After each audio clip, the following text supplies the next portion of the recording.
In this video, I am going to show you how to easily and quickly create a table on your page.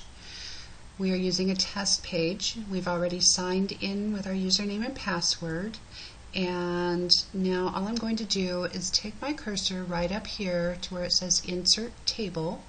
I'm going to click on that. That is going to bring up another little window here. In this window, you can choose how many rows you want. So usually, I believe on the site we use 2 rows, actually probably more like, let's give it 8 rows, and then 2 columns across. We're going to use this at 100% right now, but we could bring it down to 80%, or we could designate a specific pixel size. For our purposes, we're just going to make the width 100%. And the columns we're going to make fixed, so each column, since we're only using 2, will be worth 50%. On the alignment, we're just going to tell it to align in the middle of the table. Border thickness, we're going to give it 0 because we don't want the lines of the table to show up. Usually the default spacing is just a 1 on the cell padding. That means that cell padding and spacing around the picture within the table will have just a little bit of space there. And then we're just going to click OK. This creates our table. Now, if we come back here and click, you see that there isn't a table showing up, but we have a table in there. So we want to put our cursor over where it says Toggle Borders. We're going to click that, and if you can tell, our table shows up in very faint lines. And the next thing to do is to either add text, or you can also add a picture to your table. To add a picture to a table, then you just put your cursor within the table, and then you come up and you do the same thing you would normally do to add a picture. You go to Insert, Modify Image, and it brings up another window.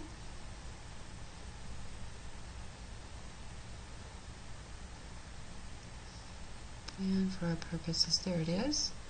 And we're just going to scroll down and use a picture that's already been used in here just for sampling. Let's take one of the staff here. We'll just use this picture. We do the same thing as far as making it as big or as small, but remember we're only using half the width, so we don't want it to be too big. Let's just make this 200 across. Then we're going to click our button here to make sure that it keeps our proportions correctly. We're not going to give this a padding because there's not going to be any text around it and within the table, but we could. And we're not really going to align this, except maybe to put it, say we're just going to align it at the top.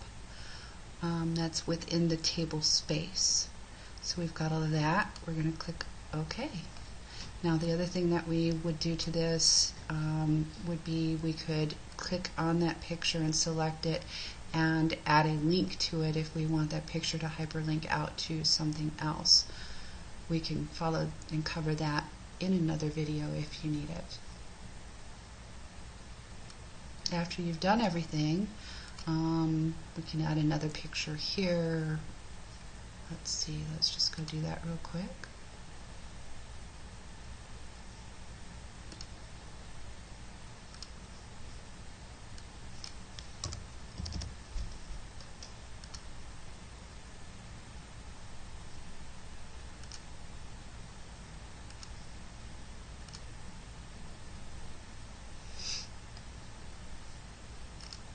And some more text.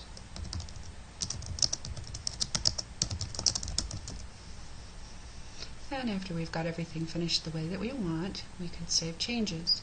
The other thing I would like to point out, though, is that as long as you are working within Firefox, there is another easy way to add either another column, and so you'd have 3 going across in this instance, or to add another row, and you could add a row above or beyond what you've been doing. The quick, easy way to do that is to, if you want to add a column, then click within the table right next to where you want to add the column, and you have up here where my cursor is, there are arrows to the left and to the right. You can just click on that arrow and it creates another column.